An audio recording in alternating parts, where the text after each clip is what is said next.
there is a strange kind of pressure that comes with being handed a head start. Not the pressure of getting in, but of convincing the world you belong once the door is already open. Before Gigi Hadid became one of fashion's biggest names, if you just have a great walk and own it, then people are just gonna, her last name already carried weight, her family already had status, and her first steps into modeling were shaped by connections most people never get near. Everyone could see it. Everyone had an opinion. She entered fashion at the exact moment fame, money, and social media were starting to change what modeling even meant. That made her impossible to ignore and even easier to doubt. What followed was not just a rise. It was a public test of whether privilege could ever look like merit. By the early 2000s, fashion was already changing. For years, the old path had been clear. A model built credibility quietly through editorials, fittings, small bookings, and seasons of slow progress. Then social media changed the pace. Agencies and brands started looking at follower counts and engagement with the same seriousness they once reserved for magazine covers and runway mileage. A model was no longer just a face for a campaign. She was an audience. She could move attention from a show to a shopping page in seconds. The business began rewarding people who arrived with built-in reach, and that created a split inside the industry that never really closed. Some people saw this as practical. Brands wanted models who could sell. Others saw it as a collapse in standards. To them, visibility looked like a shortcut. As it looked like celebrity leaking into a field that had once insisted on hierarchy, mystery, and apprenticeship. That divide was already active when Gigi Hadid stepped into the adult version of her career. She did not create the argument. She gave it a face people already knew. She was born Jelena Noura Hadid in Los Angeles. Her father, Mohammed Hadid, built his name in luxury real estate. Her mother, Yolanda Hadid, had a modeling career before becoming widely known through the Real Housewives of Beverly Hills. In fashion, that kind of background carries weight even before anyone says it out loud. The business runs on introductions, trust, reputation, and memory. A familiar last name lowers the friction. It does not guarantee a career, but it can make people more willing to answer the first call or take the first meeting. Gigi's own origin story shows how early that access began. In a Vogue interview, she explained that she went to preschool with the daughter of Paul Marciano from Guess, that their parents became close, and that Marciano noticed her. She began working for Baby Guess and Guess Kids while still a child. That is not a vague story about privilege. It is a specific connection to a specific gatekeeper at the exact point where first credits are formed. In any industry, first credits shape the rest of the route. In fashion, they can decide whether there is a route at all. When that story became part of the public record, it gave critics something unusually concrete. People were not speculating in the abstract about invisible help. They could point to a real family connection, a real brand, and a real first opportunity. The nepotism argument stuck because it had structure, it had names, it had timing. It did not need embellishment. The word nepotism gets used loosely, especially in fashion, where access is often dressed up as familiarity, timing, or simply being in the right room early enough. In Gigi Hadid's case, the structure behind the advantage was easier to see than it is for most people. It did not sit quietly in the background. It shaped the conditions around her before her adult career had fully begun, and it shaped how people interpreted her rise once it accelerated. The first layer was access. Fashion is a relationship business long before it becomes a meritocracy, if it ever fully does. Agencies, casting directors, designers, editors, and brand executives tend to trust what already feels known to them. Gigi entered that world with a surname that already carried recognition. Her mother had a modeling history of her own, and her family's public profile meant that the name Hadid already had currency in spaces where introductions matter. That kind of familiarity does not guarantee success, but it lowers resistance at the point where opportunities are first being offered. The second layer was money. Modeling is expensive long before it becomes profitable. Test shoots, travel, rent, styling, and long stretches with little or no income can wear people down fast. Having family wealth changes that reality. It gives someone more time, more stability, and more freedom to build a career without needing every single booking to cover basic costs. That kind of financial cushion places privileged newcomers in a different position from aspiring models trying to stay afloat long enough to be noticed. The third layer was amplification. Good. By the time Gigi's adult career started gaining speed, fame had already become part of the business. Every campaign, friendship, relationship, and public appearance had the potential to draw attention far beyond fashion media. She was not coming in as an unknown model waiting for someone to notice her. She already had public visibility, which made her more appealing to brands and gave critics more reason to question how much of her rise came from name recognition. That is why the reaction around her hardened so quickly. The advantages were visible from the start, and people could track them in real time. She signed with IMG in 2013. In February 2014, she made her New York Fashion Week debut walking for Desigual. Soon after, her rise became fast and highly visible. In January 2015, Maybelline announced her as a spokesperson. Tommy Hilfiger brought her in as a global ambassador and later turned that relationship into a larger collaboration. Those bookings built her profile in full public view instead of through the slower, quieter route that often shapes fashion credibility. They came with major commercial exposure and showed that the market already saw strong value in her name. That speed is central to why her career drew so much hostility. A brand can use a famous face once for attention. A sequence like this does something else. It tells the world that familiarity, marketability, and timing have converged around one person at exactly the right moment. Critics saw the appointments as proof that the business had decided she was profitable before it had fully decided she was good. The Tommy Hilfiger partnership put that argument into even sharper view. It moved from ambassador work into Tommy x Gigi, a collaboration with capsule collections, major runway events, and enough scale to make her look less like a model in someone else's system and more like part of the commercial system itself. For supporters, that showed range and industry trust. For skeptics, it looked like a career advancing with institutional support far beyond what most models could ever expect. Her social media presence fed the same divide. By the middle of the decade, some profiles were already treating follower count as part of her professional identity. She fit the era almost too perfectly. She was beautiful, connected, digital native, accessible to advertisers, and instantly legible to audiences who might not care about runway history at all. That made her valuable in the new economy and suspect in the old one. She became one of the clearest symbols of a business changing in public, which meant people judged her for what they believed the change itself represented. By 2016, the criticism around the new generation had burst into the open. Established models took public shots at Gigi Hadid and Kendall Jenner, framing them as social media products rather than serious fashion talent. Tyra Banks stepped in to defend the new reality of the business, and that made the split impossible to ignore. The fight was no longer private industry grumbling. It had become public theater. Gigi was a perfect target for that conflict. She had the family background, the commercial success, the giant following, and the rapid climb. If someone wanted to argue that fashion had lost its standards, she was easy to use as the example. That left her in a difficult position. She could improve, she could work more, she could sharpen her walk. But none of that could resolve the larger dispute, because the larger dispute was not only about her. It was about whether the rules had changed and whether older gatekeepers still had the power to define what counted. The label Instagram model followed her everywhere. Sometimes it was framed as progress, a sign that she understood a new era better than the generation before her. Sometimes it was used as a dismissal, a way of saying the fame came first and the craft came later. Both meanings sat on top of each other. That was part of the trap. Even praise could carry an insult inside it.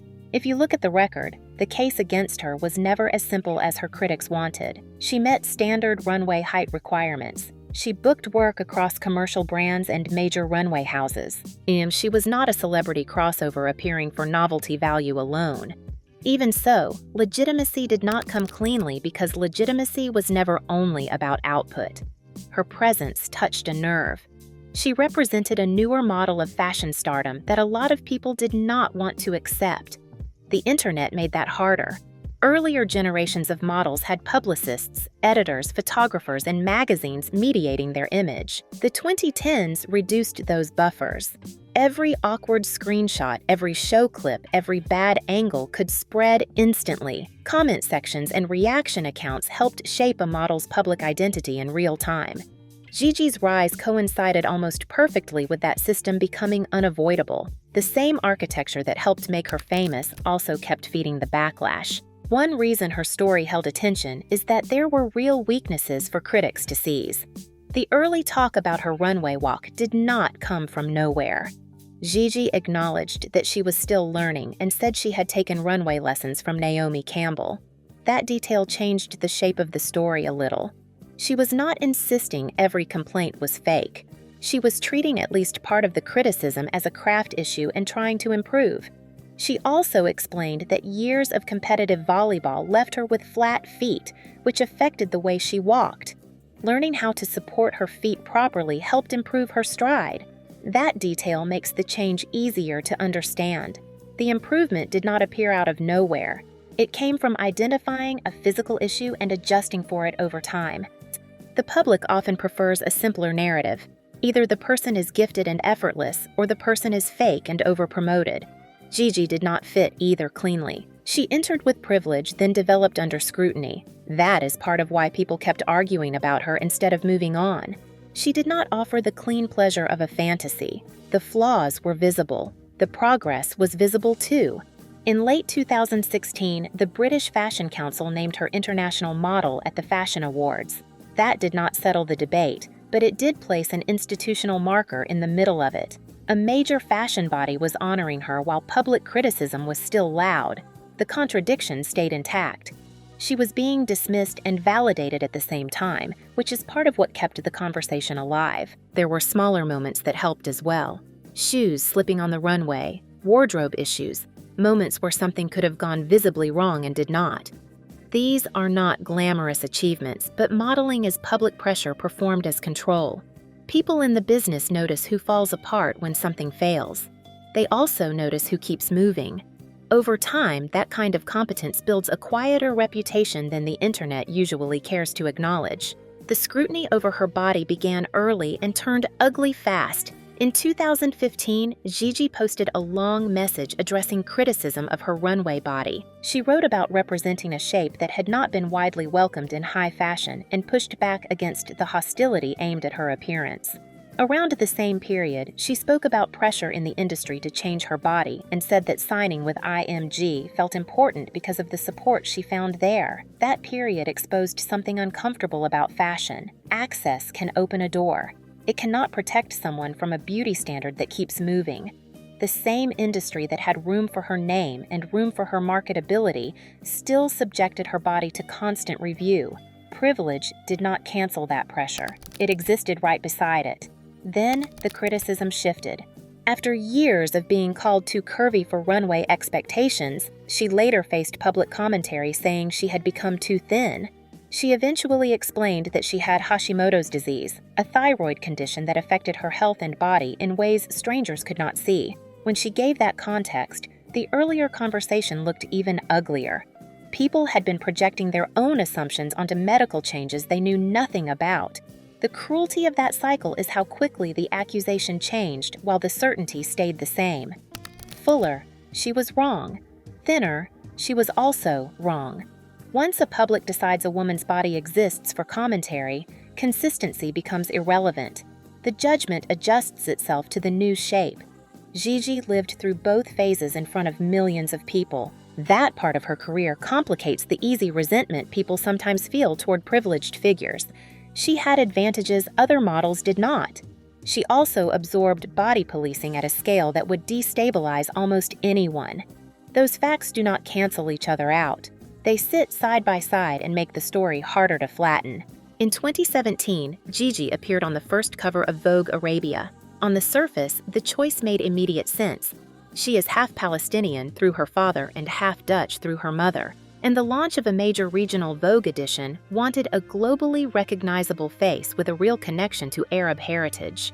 The response, though, turned complicated almost instantly. Some people saw the cover as meaningful representation.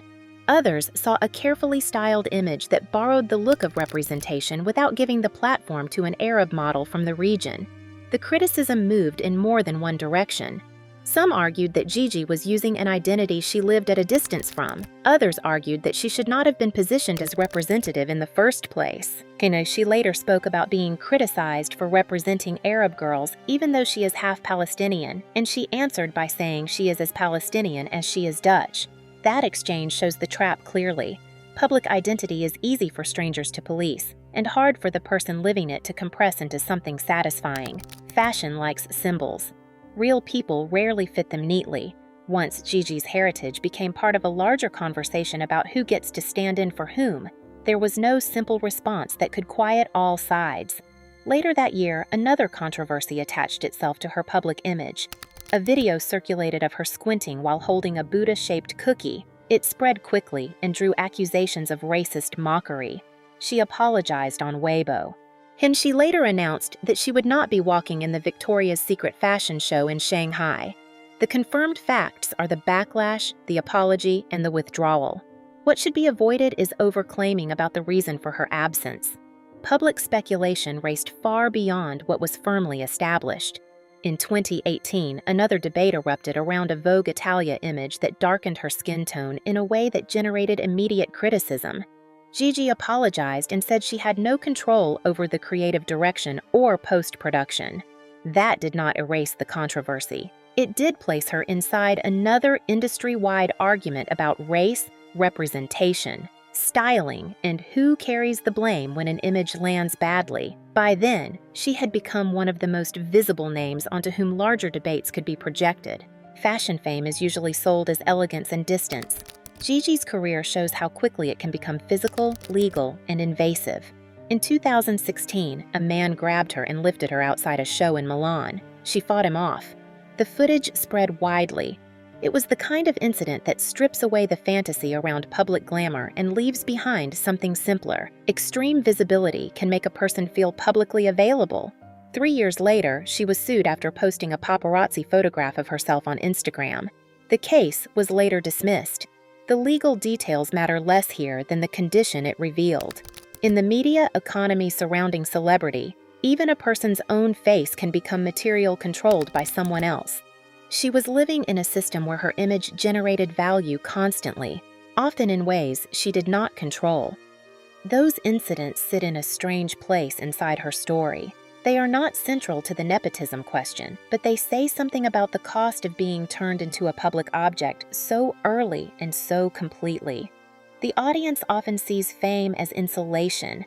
In reality, it can remove distance. It can place a person inside a constant churn of visibility where strangers, photographers, websites, brands, and critics all feel entitled to a piece. That dynamic also helps explain why her public presence shifted over time. As the years went on, Gigi became more guarded about what she shared and more selective about how she used her image. That change fits the trajectory of someone who learned, over a long stretch, that visibility does not only create opportunity, it also creates noise, theft, projection, and exhaustion. Yolanda remains part of Gigi Hadid's story because the public has always linked the two. She was already known as a former model, but also as a mother who spoke openly about discipline, appearance, and ambition. That image stayed attached to Gigi as her career grew. Reality television made the connection even harder to separate. One clip in particular stayed alive online for years, Yolanda telling Gigi to eat a couple of almonds. The line lasted because it fit a larger public suspicion about model culture, beauty discipline, and parental pressure. A single moment became shorthand for a whole framework. People took it as proof that Gigi's career had been managed, monitored, and shaped from early on. That interpretation may be incomplete, but it was powerful. Many careers in fashion benefit from family strategy behind closed doors. Gigi's case felt different because parts of that strategy had already been visible on camera. Viewers could move from the reality show to the runway and feel as though they were watching the same project continue under brighter lights. Once that impression took hold, Gigi could not fully separate herself from the image of being prepared by someone else. That did not mean she lacked agency. It meant the public was slower to grant it. For a long time, she was read less as a young woman making her own decisions and more as the visible extension of family ambition. That perception fed almost every other argument around her, from her body to her career speed to the question of who had truly chosen this life. When Gigi said in 2023 that she was technically a nepotism baby, she did something more useful than denial. She collapsed the weakest part of the argument. There was no need to pretend the starting point had been ordinary. It had not. The family background was real. The connections were real. The first opportunities were real. Everyone already knew that. Once she said it plainly, the focus shifted to a better question. What do you do with someone who had a head start and then spent a decade being tested in public? How should the record read when access and labor both exist in the same career? Some people want a clean moral answer. The public record does not offer one. It shows a career that kept forcing two ideas to coexist: entry through privilege, then survival through persistence, adaptation, and stamina. That tension never disappeared. It simply changed shape as her fame expanded. The privilege at the start is easy to see. Beyond that, the story becomes more complicated. She did not arrive from nowhere or fight her way in without help. At the same time, she did not move through the industry shielded from criticism, pressure, or scrutiny. Her growth happened in full public view. So did the body shaming, the arguments over her legitimacy, the Milan incident, and the constant use of her image in debates that went far beyond her own career. That is why the label alone feels too small. It describes an entry condition. It does not cover the full decade that followed. A lot of people with famous parents get opportunities. Far fewer become this visible, this contested, and this persistently watched. Gigi's career became a running dispute between access and proof, and that dispute kept renewing itself because both sides could point to something real. Fashion loves simple myths: the discovered girl, the effortless beauty, the outsider who appears from nowhere. Gigi Hadid never fit that fantasy because too much of her background was already visible. The family was known. The connections were traceable. The criticism was archived. The improvement was visible too. Her career unfolded under a harsher light than most modeling stories ever face, and that is one reason it still attracts debate. She had doors opened for her.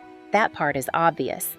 She also entered an industry going through a change in values, where social media reach, brand logic, and old-school legitimacy were colliding in full view. She became one of the clearest surfaces for that collision. People were not only reacting to what she had done, they were reacting to what they believed her rise said about fashion itself. The record does not support a fairy tale. It does not support a fraud story either. It shows a young woman with real advantages, real weaknesses, real public growth, and a level of scrutiny that often exceeded the work itself. She was used as an example, sometimes fairly and sometimes lazily. She benefited from the system and spent years absorbing some of its harshest judgments. That is why her story remains difficult to file away. It does not resolve into a neat verdict. The head start was real. The work that followed was real too. So was the backlash. So was the improvement. A lot of careers in fashion begin through privilege and move quietly from there. Gigi Hadid's did not. It played out in full public view, with the internet keeping score and the industry arguing over the rules at the same time. That is the part worth holding on to. Not the myth, not the slogan, not the clean moral ending. Just the uneasy fact that access can open a door and still leave a person standing inside the room, under pressure, for years.